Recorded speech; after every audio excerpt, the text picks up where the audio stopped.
And item number 13, bicycle safety campaign grant application from FracMed grant. Benjamin Moody, Deputy Public Works Director. See, your title hasn't changed between agenda items. All right, the item I have before you is in regards to an annual grant application for the FracMed's Blue Sky program, which has to do with reducing air pollution from motor vehicles, implementing transportation control measures, and establishing public education programs. So over the last few years, maybe 5-6 years now, the city has submitted for a grant application and has been pretty successful, where we've implemented different bike lane improvements, May's Bike Month campaigns, improvements to traffic signals for bike detection and various things.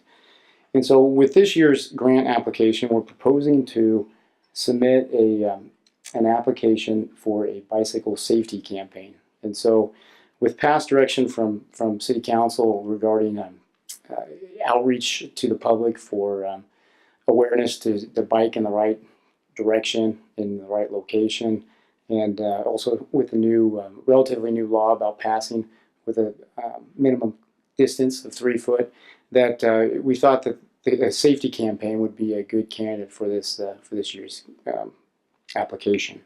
So one of the benefits with the application for a safety campaign is that it's scalable. Historically, we get about $45,000 to $50,000 for our grant, with $230,000 being available this year district wide. And so we're hoping that with a scalable project, if it comes in at 40 or if it comes in at 55, or higher, we could adjust to accommodate what we get. And so with that, I'm asking for authorization for the Public Works Director to submit a grant application for a bicycle safety campaign, where we're submitting for about $50,000 worth of work, with $45,000 being requested for the grant and $5,000 in match funds from the city. Be happy to answer any questions. Through the mayor, no question, but I was privileged to attend community meeting just last week. Some other members had other obligations. It was on Helen, and a very active group of citizens there. And this came up actually as an issue that when they're driving around town, they're barely missing people while they're driving, because they're driving the wrong way against traffic. Of course, in old days, that's what we were told to do, and I was young, so you could see the traffic. Well, that changed, and so it's go with the flow, and with the new lanes that we have, it makes it easier to do that with hopefully less concern that you'll get hit. But that is, and they're not the only ones that have mentioned that. There have been multiple people that have said they get ready to pull out, and they look both ways, and all of a sudden, bicycle zips in front of them from the opposite direction, and so it is a high concern, especially in the high traffic areas where a lot of bikes actually do travel. There's amazingly an amount of people that can't figure out that an arrow this way means to go that way. And I have also noticed that many of the arrows are very faded or non-existent. And they're very far in between in some of the areas. So if this can be put towards getting more clear arrows for travel of direction, not these little tiny skinny ones, but something decent size, and then upgrading and repainting some of the ones that are existent. So it is a problem. Thank you for moving forward with our desire to go that direction. Through the mayor. Okay.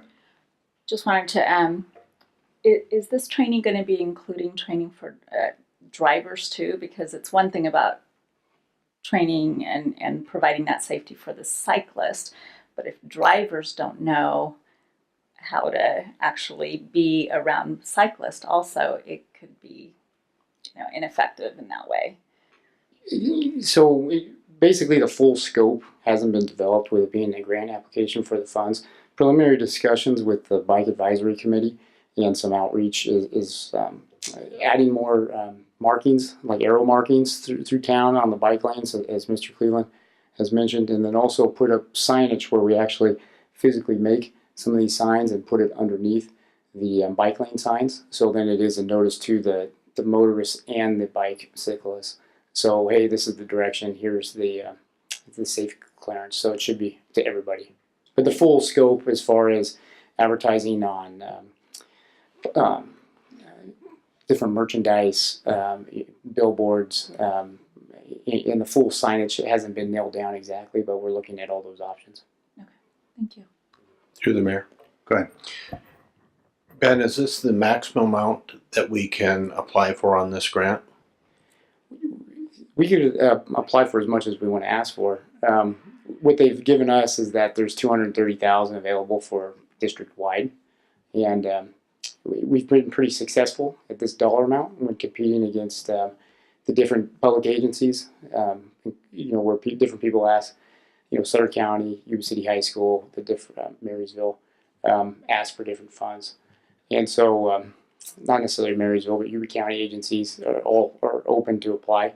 And so we thought this might be a good range where we could be squeezed in for some funds. The reason I ask that is I've served on this board in the past, and there's been years where the funds have gone unused because people didn't ask for them. So my recommendation would be to ask for more than what we think we can use, and have additional things in the wings, like you said, where you could pull back if you wanted. But it's a shame that some of this money goes unused each year because it's not asked for. Definitely note taken, and we coordinate with Fragment to kind of see who they've heard is applying for the grant, to kind of get a feel for what's going on. All right, thank you.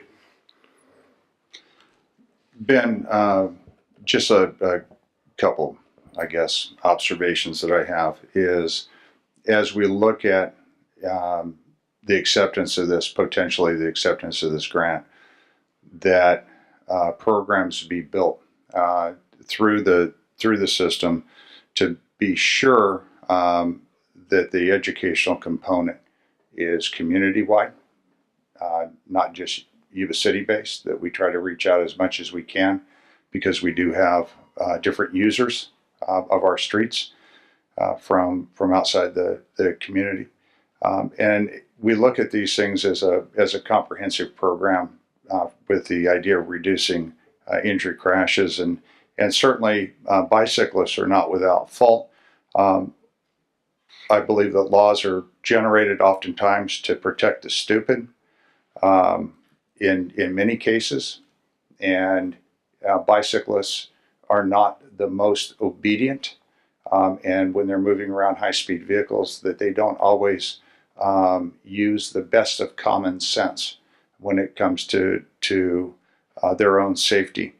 The law of a 3-foot separation, it's great until the bicyclist moves laterally within their travel, and a motor vehicle then tries to give the 3 foot of clearance, completely void of any responsibility for going head on with another car coming the opposite direction.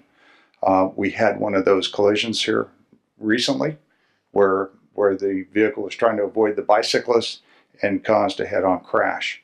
The avoidance of stopping at stop signs is huge with bicycles in our community. They also run red lights frequently. It is probably more imperative of cyclists to abide by the laws and traffic rules that we have in place for their own safety. And we need to really work with these campaigns to be able to move those programs forward. So I give a great amount of credit to these programs, but again, it can only be followed up also with that involvement from the enforcement and the education side at the police department. So I do appreciate your efforts in this matter.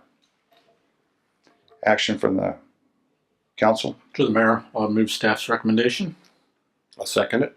Motion and second. All those in favor signify by saying aye. Aye. Opposed? Thank you. I didn't really mean to use the word stupid. I just couldn't think of anything else that fit the bill at the time. Okay, so I meant stupid.